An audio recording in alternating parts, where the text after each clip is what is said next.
So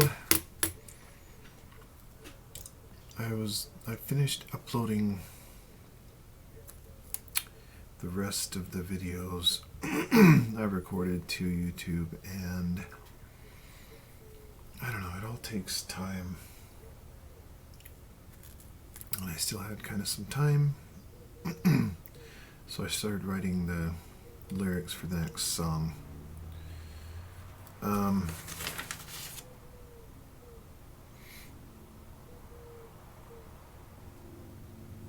Look at that. I prefer to do that while the camera's on, but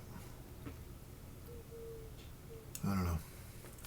I don't know how to record myself doing a video while other videos are uploading. If that's possible. I didn't really try. I figured it wasn't possible, so I just didn't even try. What can I say? So, we'll start it now.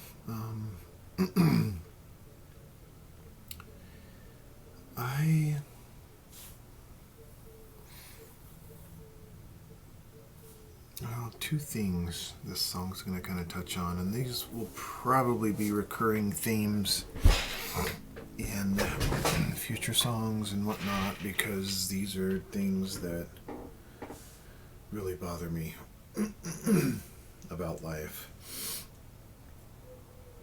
Recently at my job, we had kind of a period of time where there was a hyper focus on safety.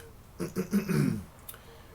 guy named Michael Lowe, I went and read he's written a kind of a little essay, short essay. I would encourage you to check it out. It's called Safety Third. At least that's what I used to Google it. He's got a really good podcast that I listen to sometimes, and he talks about safety third, safety third. I don't know that he's listed two other things first. I would put freedom first, love second, and safety third. If I'm gonna echo what Mike Rowe says, ROWE, and say safety first, no, that sucks. Let's go safety third. Safety's important, I guess, but anyway, I love his essay on it. So, and as I said at work, we've had some safety meetings and some safety training, and really, as Mike Rowe says, did I say Lowe or Rowe? It's Rowe, ROWE. As he says in his essay, anybody who's trying to push safety first with you or give you safety training isn't really doing it to try to make it so that you're safer. They're doing it to avoid liability and responsibility. See, if they hold these safety meetings and do this safety training and have all kinds of safety certification, then when something inevitably happens, some kind of accident, some kind of incident, and someone gets hurt, they can point to, oh, look, we did all our safety meetings, we're in compliance. And so they limit their liability. There are actually clauses in insurance policies that, okay, if you do X, Y, and Z, we're going to consider you, of a higher safety consciousness than whatever. And so we're going to give you a discounted rate on your insurance. That's what it's about. It's about the company's bottom line. And it's about them avoiding responsibility. If something happens, accidents happen. We all know that. But they just beat us to death with safety training. Anyway, so that's partly what this song is going to be about. And the other thing it's about is school. I was a student who hated school from day one of first grade. I don't remember hating kindergarten so much because that was more fun, but I hated it. as you'll see from kind of the notes I've made already and the lyrics I've already started to write, I just think school, we use the word indoctrination, but it's not so much even that they're trying to teach us certain politically correct principles. That's a part of it, and that's alarming, but I think they're just they've created a system of schooling that kind of herds us all into this little flock, this little bunch of sheep, this little bunch of livestock. And it's about kind of socializing us into being obedient little rule keepers. I'm not saying it well, but in school, the most important thing is that there are all these rules, and you have to obey the rules, and the teacher's in charge. The teacher's like a god, and you just have to blindly obey. And a good student is someone who doesn't give the teacher any problems, someone who just kind of knuckles under and gives up his independence and does whatever teacher says, and anything that he wants to do, he gets teacher's permission first. And the reason that's all been set up like that is because it is a way to prepare us to behave in like manner at work, and to, instead of being, used to call them personnel departments, because they're made up of persons, of people, of individuals, each one with its own eternal, unlimited worth. That's not what we call it now, is it? We call it human resources. I like to call it livestock. What did I wrote it down. I guess just livestock. So that's what we're seen as, we as employees. We're completely expendable. We're just pawns. We're just, we're like, the raw materials for whatever widget your company makes. They have to order raw materials, right? They might need leather. They might need, nuts and bolts. They might need some wood. They might need metal parts or other kinds of components. You, as an employer, are just another component in another cog in their wheel that they're building. Your livestock. And the reason many people fit in really well at school, and then of course years later at work for the rest of their lives, is because of that conditioning, that socialization. There are people who will make fun of those who choose to homeschool their kids because, your kid's not going to be adequately socialized. Well, thank goodness for that. You're one of the only normal kids out there. All the rest of the kids are just going to, on one level or another, embrace this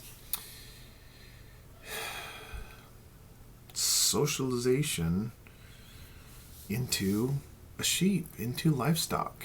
You're not an individual. You're not a person anymore. You're just a piece of meat. And they're going to get whatever they can out of you and then see ya. So I really hate school, and I haven't done well at the few jobs that I've had that I had to be in an office and, have some boss looking over my shoulder, cracking the whip and making me attend safety meetings and stuff like that. Fortunately, I have a job right now in delivery where I'm just out on the road all day and nobody bothers me. That's the only kind of job I can handle. I've done another job called drywall taping for most of my career, and I've always just worked by myself. There was a brief 9 months or something that my oldest son worked with me, and that was fine, but that's the only time I've ever had anybody there as like a helper. I mean, there was the initial period that I was in training for a while, and a couple times I worked with guys for a little while, and kind of learned from them, even though I already had quite a bit of experience. but out of the 30 years I've done drywall taping, I've spent probably less than 2 years, I'll say, with anybody else on the job. Well, that doesn't include having my son with me, so less than 3 years of those 40 years have been spent just by myself. And if you don't know, in a lot of construction jobs, it's piecework, meaning you show up on a job, here's the job, look around, check it out, here's how much the job pays. It pays $500 or whatever it is. And that's it. As long as you get done in a timely manner, which there's a lot of leeway there, you know, some people can get stuff done in like 3 or 4 days, others take twice that long. But as long as it's kind of vaguely that, you know what I mean? Then you're fine. And there's no supervision, there's nothing. I mean, sometimes people would, depending on where I work, sometimes a boss would show up and kind of look around and whatever, but it was, compared to most people's jobs, like right now, after the COVID debacle, a lot of companies, I think, are really struggling, trying to figure out all these people that we made work at home for a while. We kind of need them to come back to the office, because when they work at home, they just screw around the whole time. And to me, coming from my world of, all right, you see that over there? That needs mud spread all over it in 3 coats, and then you got to sand it, and it has to look beautiful once somebody else comes and paints it. Ready, set, go. That's the world I come from. That's not the world of many other jobs, but coming from that world, I feel like, I don't know, give each employee X number of tasks and take a few minutes as a manager to figure out kind of a time frame. Well, this should take this many minutes or this many hours or whatever it is. And, you know, you got to be reasonable, you got to be flexible, but it seems to me that you could figure out some tasks, figure out about how much time, and then play it by ear.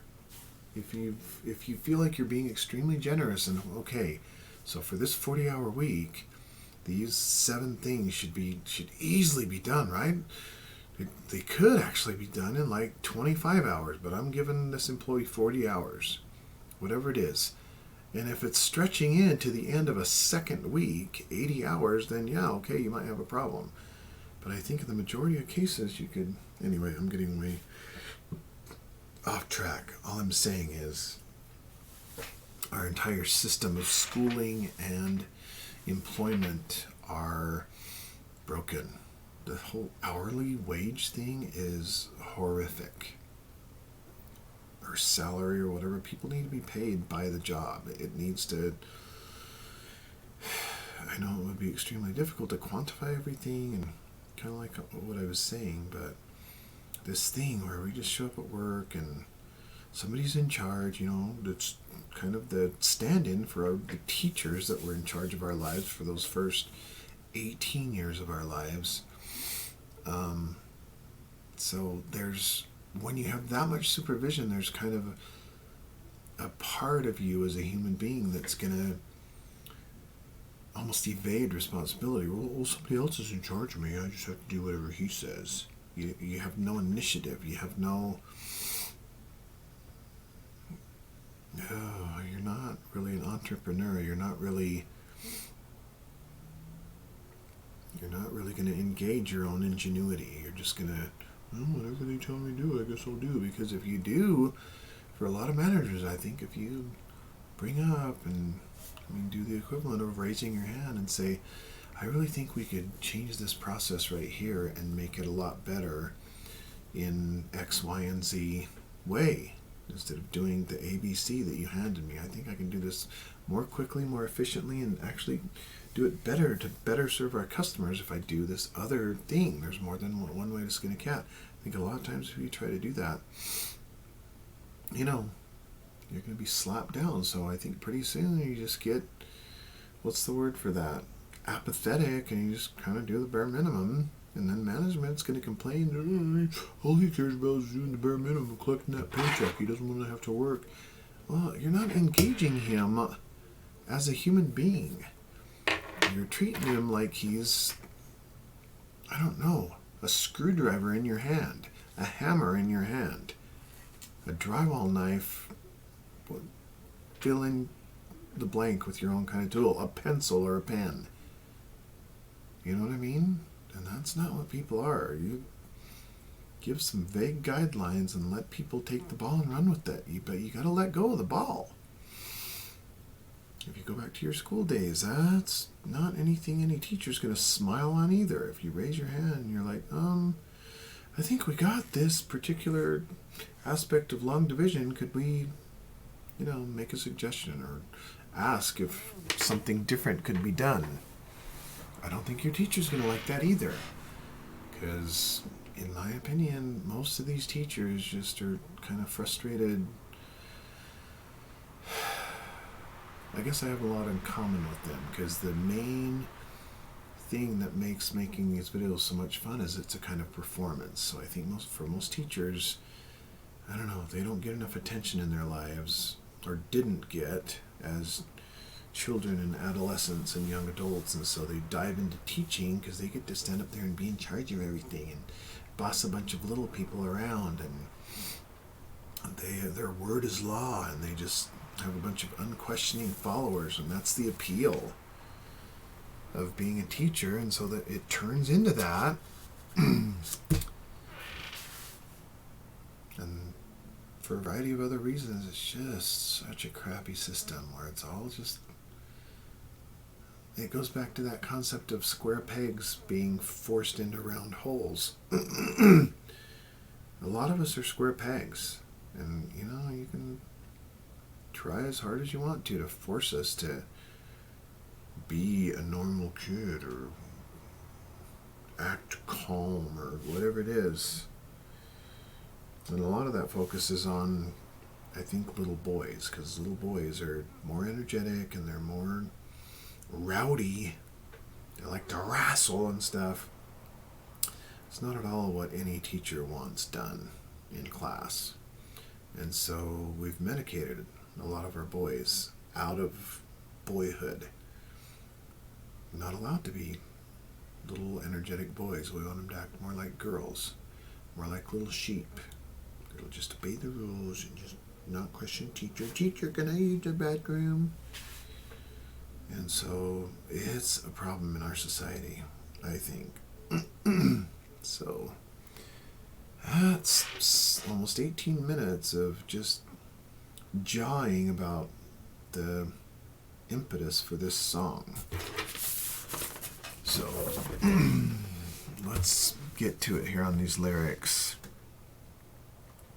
So we'll start, I'll just, I guess, transfer it over to here. This was supposed to just be my notes, but I'm such a natural rhymer that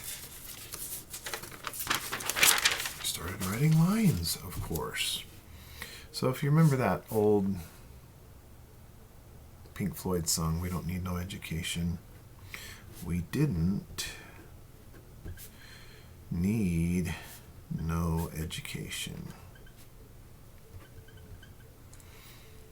Leviathan, I love that word. A Leviathan is an enormous, like the Loch Ness Monster is kind of a Leviathan. Just an enormous, ferocious, man-eating sea beast. But it's also an awesome word as a stand-in for government or, the entire school system is a kind of Leviathan. It's an individual / freedom-eating monster. Leviathan. Word of the day. Leviathan needed to avoid altercation. See how that rhymes with education? An altercation is any kind of, like an argument is an altercation, a fist fight is an altercation, a disagreement is an altercation. What we got was indoctrination.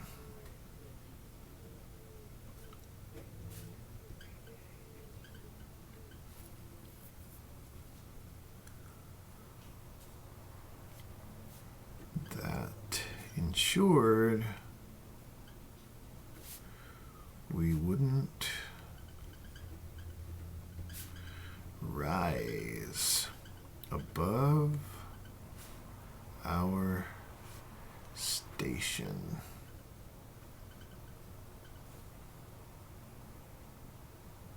You know what? I'm going to personalize this and say I didn't need no education. What I got was indoctrination that ensured I wouldn't rise above my station. I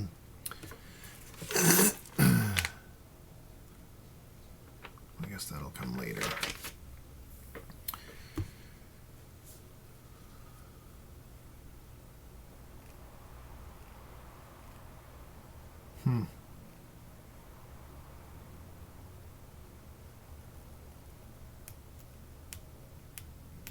What else can I say?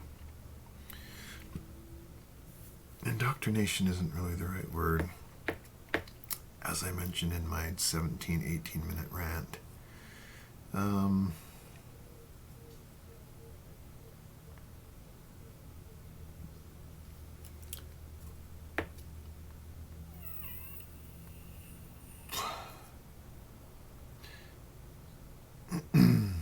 So it's more just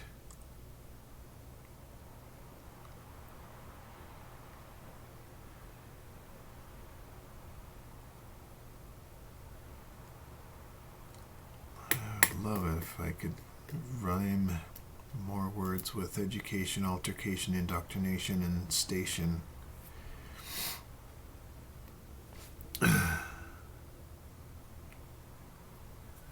Well, should we start there?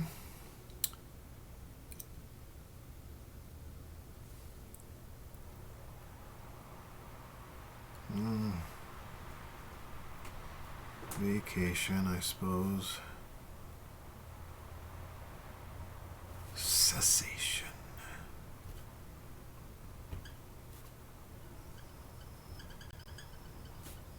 Wow. I know what makes that noise.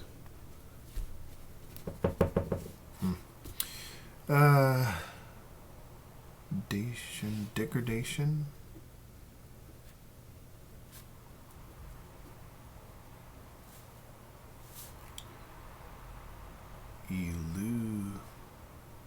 How do you spell that? Elucidation. Are there more dations? Devastation.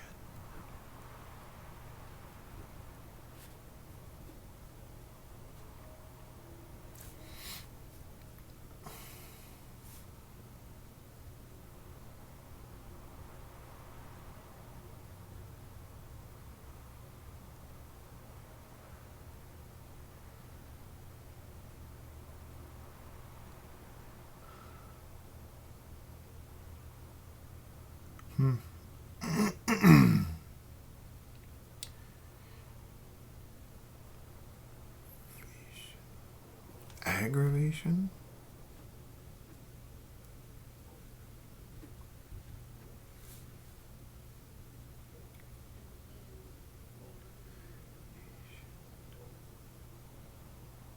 Occasion.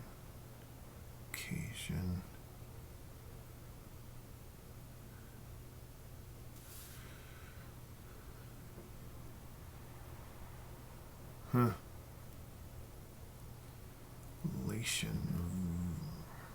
Realization.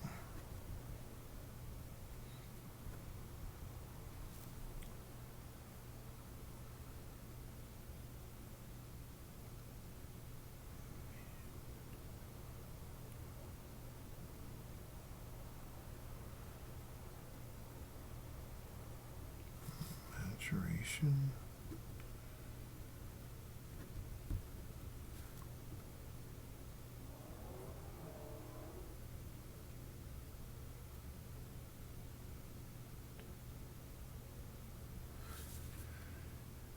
Did I already do stagnation?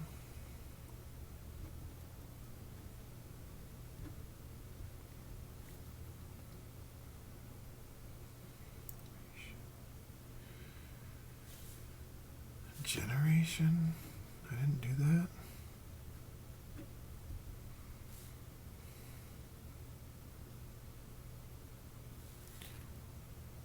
Iteration.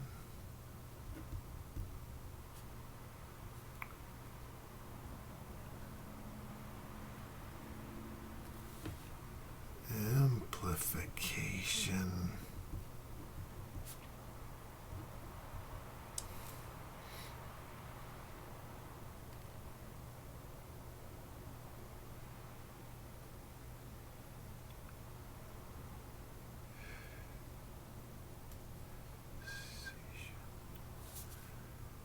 I already got that. Cessation, okay. Quotation. Quotation?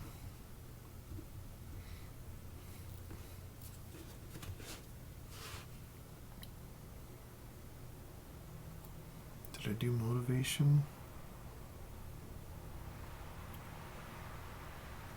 Motivation.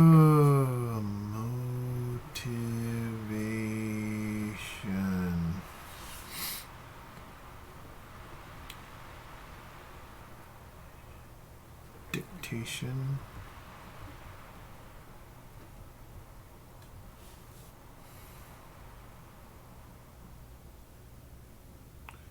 Notation. Did I get that?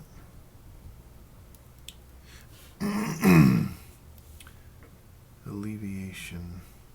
Amelioration. I don't know which it is.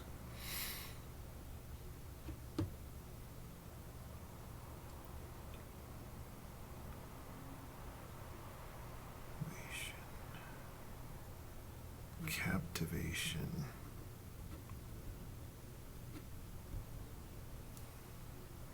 Oh, I like that one. That's a lot. So what I really wanted to say was something about how it's... I can't believe I didn't write that one down yet. Socialization.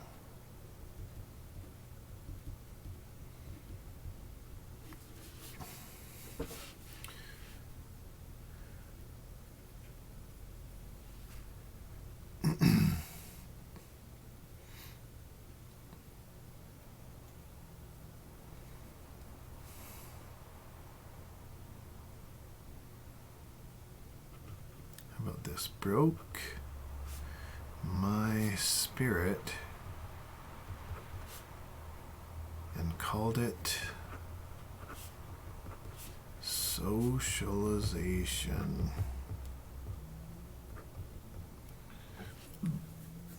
For those of you who don't know, that's what they call it, that when they train a horse to be ridden, a brand new young horse.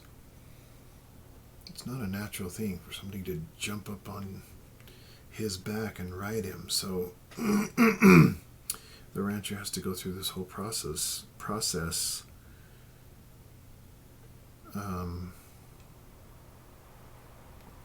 to,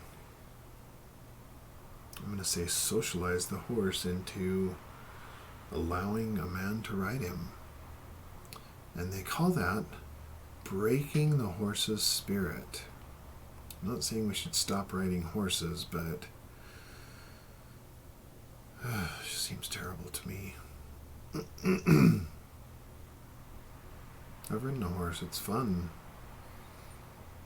I wish there were a way to ensure that it's fun for the horse too. Because he's not born wanting anyone to ride him. He has to kind of be forced to submit to being ridden. And that bothers me. Okay. Broke my spirit and called it socialization.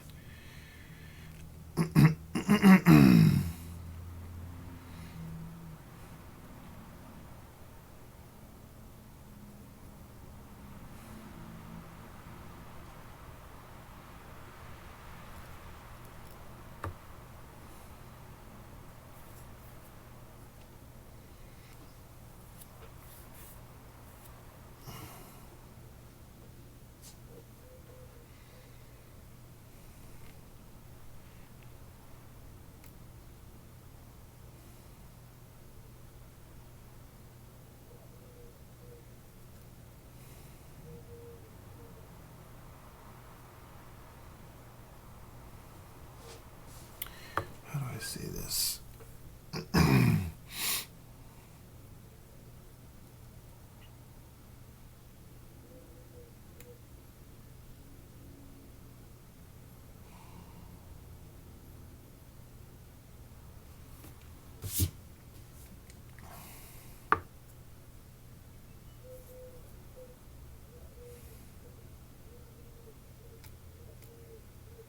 I'll do that in a sec.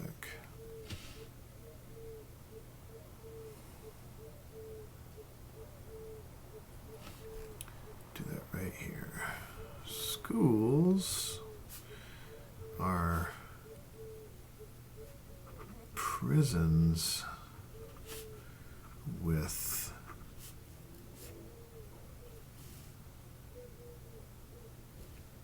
mandatory captivation.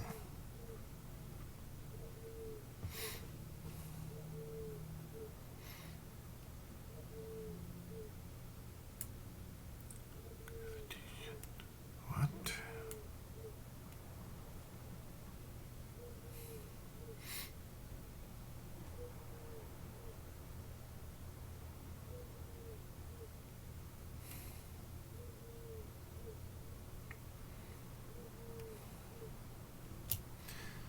I just need one more, or a couple more lines, don't I?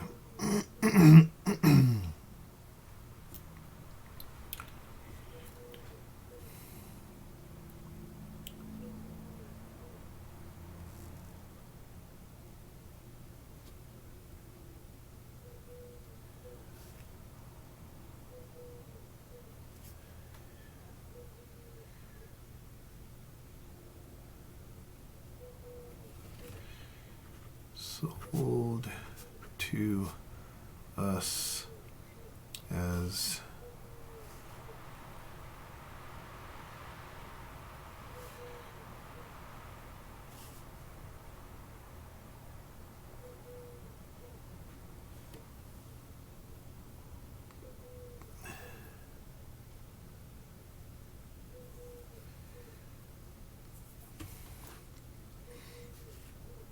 centers of, I already used education, didn't I?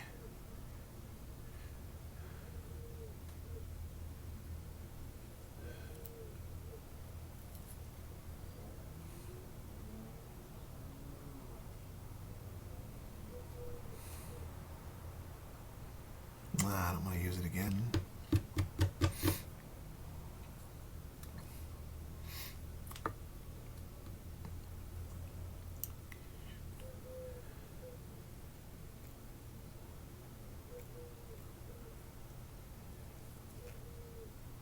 I'll just say edification.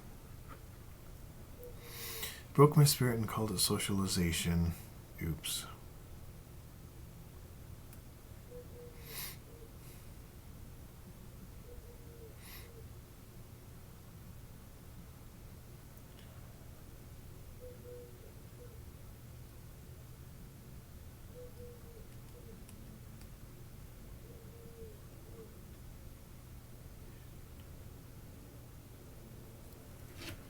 I don't know, I just need one more.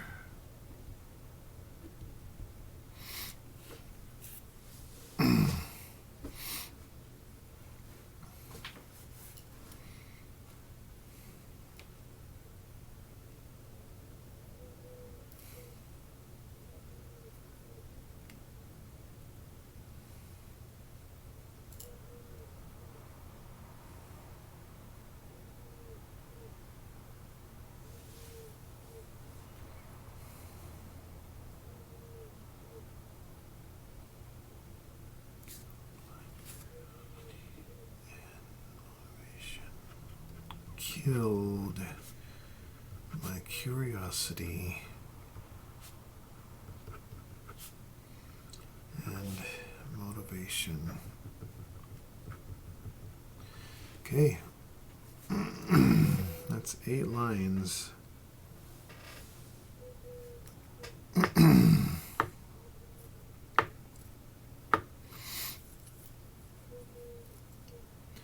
Not bad.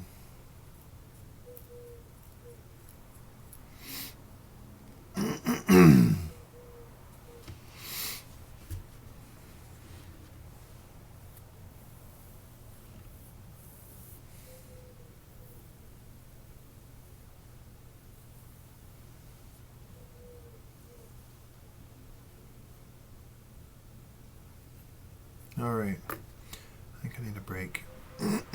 So I'll come back and we've got more lyrics to write.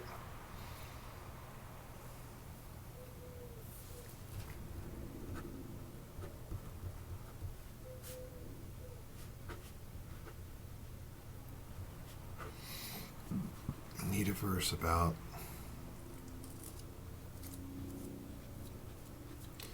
all of that leads to well-behaved little drones as employees rather than anybody trying to be creative or anything. All right, I'll be back.